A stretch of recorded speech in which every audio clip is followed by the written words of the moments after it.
Delighted to have with us today the CEO of Albany International and a F-16 pilot in the Norwegian Air Force. I had to mention that. Albany International is headquartered in Rochester, New Hampshire, operates in two segments, aerospace engineered composites and machine clothing. Albany has 30 million shares, trades around $60 for a 1.8 billion market cap, 340 million of net debt for a 2.1 billion enterprise value. I'll sit down here and Gunnar and I will have a good discussion.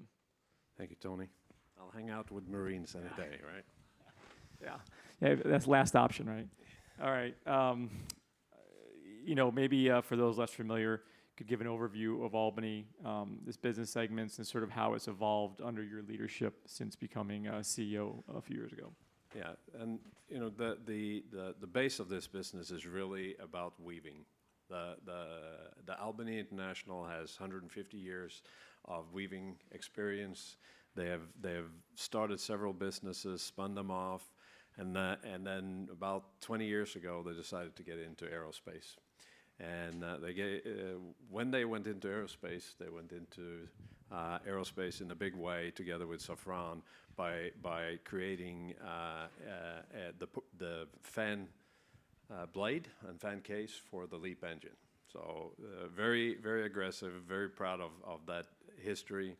We're using our technology in weaving to weave a three-dimensional form and then inject it with resin. That part comes out of the tool and is essentially what you see on the front of the LEAP engine. This technology is a reason that I came here a couple of years ago. Unfortunately, in those 15 years plus, that has been the only development on 3D woven. The company has expanded in aerospace by buying a couple of more traditional composite facilities. They bought Harris Composites in Salt Lake, and they bought the Texas Composites in Boerne, Texas, outside of San Antonio. That facility is mostly engine related, fits well with what we're doing on LEAP. The facility in Salt Lake City is maybe more traditional, but we're proud to serve the warfighter there with a Joint Strike Fighter, the JASSM, LRASM, with the CH-53K there as well. But I would say in the last 5 years before I got there, the focus was on growing that part of the business because there was a lot of opportunity. So I think the biggest change on the aerospace side was really getting in place a team that first knew very well what they were doing within structures. So I brought some people that I knew that knew how to build complex parts and very strategically minded. And that team got built out with that type of experience, but more importantly, shifting more towards how can we grow more profitably using this phenomenal technology that we have in 3D weaving. And 3D weaving is essentially, the LEAP blade is a perfect example of replacing a metal part with composites. The way we weave is completely integral to the part, so the part does not fatigue like a metal part. It also does not delaminate like a traditional composite part. It is a unique replacement to metal, which is why over the last 6 months I've been broadcasting and talking about how this is a perfect replacement to titanium. Titanium, as you know, takes a long time to develop. It comes from sometimes difficult places to obtain the sponge. It goes through several processes to become a titanium part, and there's machining, and then there is processing, and this can take sometimes years.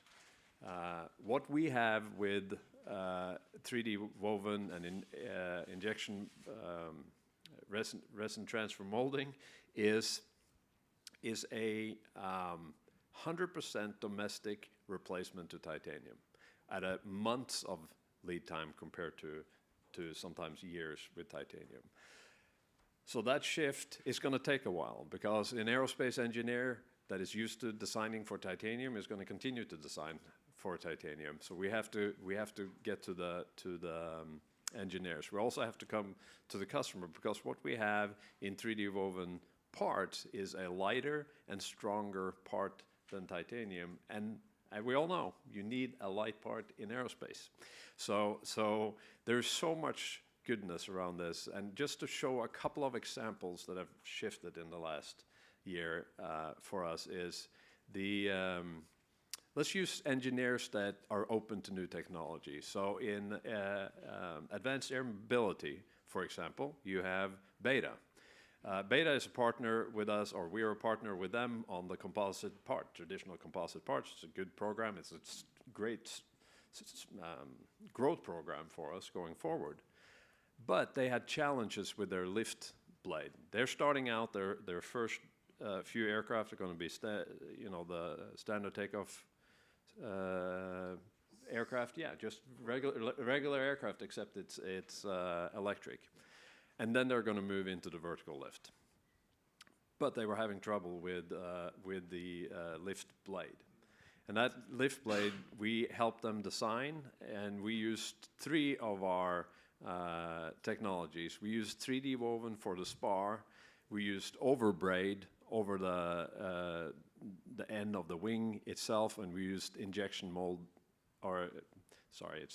resin transfer molding to finalize the part. What they got was a part that was 40 pounds lighter than their original design, and that kept its form during the transition phase, which is exactly what they look for. So it's a perfect example of how you can use 3D woven. The other one was highlighted at the Paris Air Show.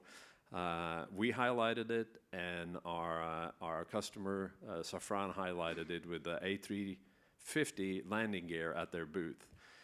The brake brace, it takes 4 parts, and they're about that big, this thick, and this tall. Once they're painted, after we've made them, they look like a titanium part until you lift them, because they're a lot lighter. And on that landing gear, it takes 4. So in their stand, they had 2 titanium parts and 2 of our parts, and they were highlighting how important it was to get the weight out of that landing gear. So these are changes that are coming. They're not in production yet, but they're coming, in just good examples of where we're going. Yeah, that's Gunnar, that's a great overview and sort of the long-term projection of this company, which I see a lot of success in the future. Maybe nearer term, key drivers behind the growth in AEC and the engineering composites business. You talked about some of these on your earnings call, but just going forward, just near term, sort of manage me through how we're looking here in the next. Yeah, so it is our current program that's going to be our growth in the next 12 to 18 months. The LEAP blade and case is between 15 and or actually between 20 and 30% of our overall revenue. And you can see the growth there. I'm very encouraged to see the way Boeing is growing their 737 line. It is steady. They've taken their time before they move up. We're starting to see that pull from Safran on both the blade and the case. That is a big part of the growth in the next 18 months. JASSM, LRASM is a great program for us. We have put a lot of effort into growing our capacity. We're currently delivering 100% on time. Actually, on both of those programs, we're delivering 100% on time. And it's significant growth in the next 18-month period. There are a couple of other programs that have growth in them. CH-53K is we're going through the last push to get it up to the rate of 2 per month, and so that is part of our growth because we started pretty light at the beginning of the year. we talked about also on the in the quarter. Obviously, I think there's quite a bit of a reaction, but the recent EAC adjustments at the composites, engineering composites business over the past few quarters. What, maybe talk about the latest status of those, and then secondly, the financial impact of the adjustments and to margins, and sort of how is that going to play out in the longer term? Yeah, it's I agree with you that it appeared to be an overreaction for an $8 million charge on a program that still has 7 years left. But it is what it is, and I want to give a little bit of history on this. Our aerospace part of the company, the reason why I highlighted 100% on time, overall, we're 98.6% on time. And I challenge you to meet any company in aerospace that has that kind of performance. So when it comes to delivering piece composite parts, whether that is a part for the Joint Strike Fighter or for the LEAP engine, we are very, very good at it. And the company did make, as I mentioned earlier, the venture into more traditional structures. And that was the CH-53K. The CH-53K is a completely different program from anything else that we do.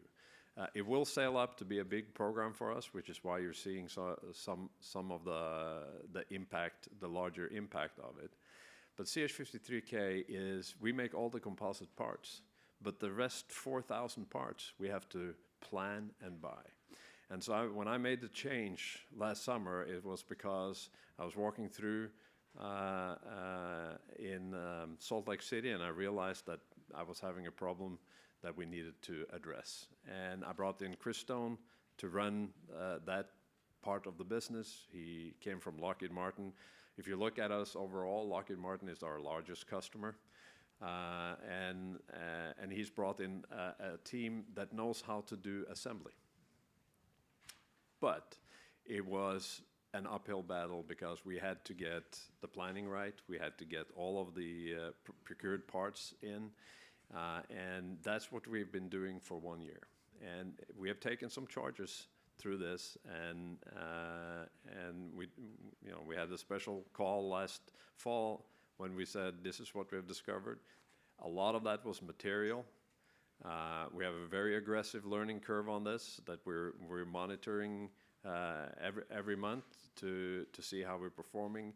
The goodness that I see is my last visit to Salt Lake City was that we had parts in the jigs. The team was performing, and more important than anything is that we are delivering to Sikorsky and in the end to our warfighter to support that program. So the charges are there. They've been there. I understand them. I understand the reaction by investors on it because it's not something that you've seen before. But this is something we're going to work through. We are going to continue to deliver to Sikorsky and the warfighter. And in the end, make this program a good program. We got 7 years with full rate production to figure it out. Maybe we're switching back to the LEAP program. They're talking about 25,000 engines expected to be built, maybe more. Who knows? How is the supply chain right now impacting your LEAP business, just because it's such a monster? Right. And then what are maybe further opportunities or partnerships in that engine? I know that you have a very specific contract right now, but it would seem that someone that you can add the value that you can add, just seemed like there'd be more some forward opportunities. Yeah, I think this is a great program for us. We're delivering at 100% because essentially what we're buying is fiber and resin. We have no issues with supply chain. And if you talk to any of, whether it's GE or Safran, they're very satisfied with our performance. And really, this is about getting the cost right and continuing to do the ramp. It is going to the one derivative from this is of course another growth program when Boeing certifies the 777-9X. We make the fan case for the biggest engine in the world. So, and that is another great example of how this is a GE engine. It's not a Safran engine, but GE came to Safran and us and said, that's the technology we want on this. So it's a 3D woven resin transfer molded part. It is also the largest resin transfer molded part in aerospace. So we can 3D weave and very good at resin transfer molding. The challenge with the contract with Safran is we can only work with Safran on engines and landing gear. We can't work with anyone else on that. So that's why our focus on growing 3D woven is outside of that. More parts that you would see on newer aircraft where they're replacing titanium. But that doesn't mean we don't have opportunity within, for example, the LEAP engine or other engines. There are places around the engine where weight is a factor, and this is something that we definitely is exploring with Safran. They have a new CFO. They have a new CEO, and Stefan and I have been meeting. Once we are ready to see where we're going, we'll come back together. Maybe back to the 53 now. I think you touched on it lightly, but could you talk about the ramp up for the 53 kilo, expected timeline to full rate production, and then how are you managing the capacity for production? I mean, this is going to be a big program for the Marine Corps capacity. Yeah, and we are ramping up now this fall to get to the full rate. There are some of our product, we make the whole, anything aft of the cabin all the way back to the tail rotor is made by us. It leaves our factory fully painted with Marines on the side. So and all of the warnings and everything. It's great to see it there. Some of those, like the sponsons, the TRP is what they call it. But anyway, we're at rate. Really, our biggest challenge is the biggest part, which is the empennage or the aft end, and that's where we're putting in the effort. We just we continue to hire, but I think we're at the rate where we now just have to get our productivity where it needs to be and continue to deliver, like we said, to Sikorsky to support the program. Jet guys can support chopper guys too, there right? Times. So maybe back to the Paris Air Show and talking about opportunities. You talked about titanium. I mean, I remember lifting the brake brace. I thought I was going to weigh a ton, but you could pick it right up. It's this huge piece of gear. What other? You mentioned that, and you talked about some other things. But what are some advancements in composite materials that sort of allowed this to happen? Maybe give us a little quick background on how you were able to figure this out, that, hey, I can essentially do anything that titanium can do. Where'd that come from? Yeah, I want to start with Paris Air Show because for those of you that have seen us before at Paris Air Show, it was a very market change in how we went to market, and it was all about replacing titanium. The R&D function within the company has put a lot of effort on being able to weave certain shapes and that can replicate where titanium is used today. But we have not actually gone out and marketed it. So this is a huge opportunity. There are places where we can't replace it titanium because we have to be a little bit thicker, in some cases. So there are even though and this is what's exciting, right? The titanium market in 2035 is going to be $40 billion. I don't think we can take it all, right? But it is. There are places on the aircraft that is titanium today where we are a perfect fit, and we're trying to highlight that to some of the new entrants like MV75, NGAD, CCA. And what we come with is a proven solution, and we're also commercial. We can make 30,000 fan blades a year. So clearly we know how to do this. So this is something that that we can go with a solution to our customers. You know, I didn't hear that. I didn't know that part about thickness, but it makes a lot of sense. But is that a relatively small portion of, you know, whatever capability that you have to replace titanium? Is it almost everything can do it the same size, like same specs, or is it just a small part of it? It is a different way of designing the part because of it is not a metal, right? So we have software that takes all of the demands of the part into consideration, and we can do the design and show how we can replace a same part in metal. But actually, there are places where we can replace aluminum too.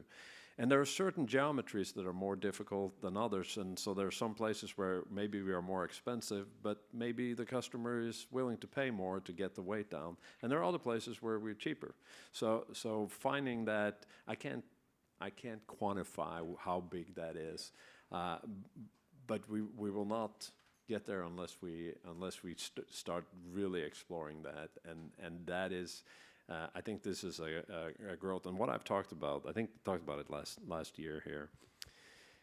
Right now, we have a few examples that I mentioned earlier. That is right now, Beta, Safran, so on. The other one that is really near, was really not titanium replacement, but it's similar. We're using 3D woven to create a near net shape part to then densify and carbonize to make parts for hypersonics. So not only can we replace titanium with this technology, we can make a carbon part that is near net shape. Today, most of these parts are made as a block, and it's machined away. It's very expensive to machine it away. So the near net shape is starting also to get some attention. We've done a lot of investment in that. Very excited about where we're going there.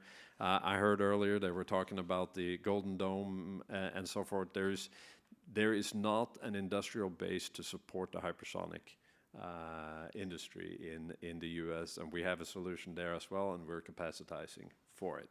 So that's the second one. The third one is really all these aircraft that are popping up from the need of the warfighter, whether that's a CCA or NGAD or MV-75. It's hard to say MV-75 when you've built the V-280, but these are new aircraft that all will have a need for strength and weight that we need to get in with at the front, and where we're having current discussions, right? And the last is the future goal, and the future success is really the next single aisle, because we're already in talks with Airbus. We've shown what we can do on the wing of tomorrow. Obviously, we're working with Safran and GE on the next generation single aisle engine. So there's a lot of potential with this, and it's just too bad that the focus hasn't been there yet. We have to deal with where we have been growing, but the focus of the company going forward is going to absolutely be around the 3D woven. And pretty much the only limitation is, like we said, I mean, certain temperatures, obviously alloys will be needed, but besides that, those small parts, everything else, and then you have the potential, it's feasible to back engineer, to reverse back engineer into older legacy potentially, and then just going forward, all the swap, all the capability going forward. Exactly, and we have looms, we have capacity because of the development that we've done with Safran, and we have space. So it's good. I want just one thing: high temperature. So we're already doing the carbon, but the core of the engine, and especially the military engines, are going to be so hot that metal is not going to work. So then you have the ceramics, and 3D woven has a place in ceramics as well. It's not something we have developed yet, but being how far along we are on the carbon, that is an opportunity as well. Very interesting. Maybe I'll open up the questions to the audience. All right, we got a couple of questions.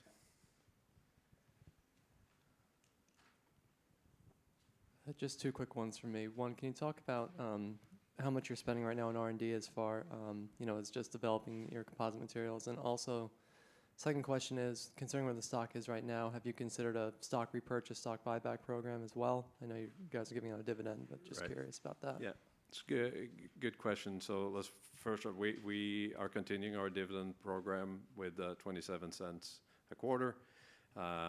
After second quarter, we had bought back 94 million worth of our own stock.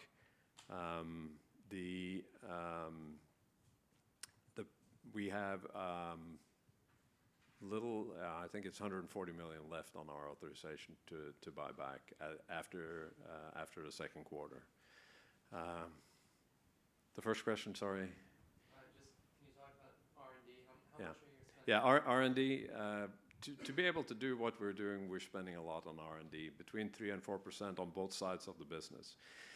We haven't really talked about machine clothing, but machine clothing is a goofy name for the very advanced belts that go on paper machines and other type of machines. To be able to be the market leader in that product, in that segment of the industry, you have to continue to invent. And I would submit that all of our competitors are copying us. We are a large portion of that market, and we have a price premium there because of our technology. So R&D spending is high relative to other companies, I would say.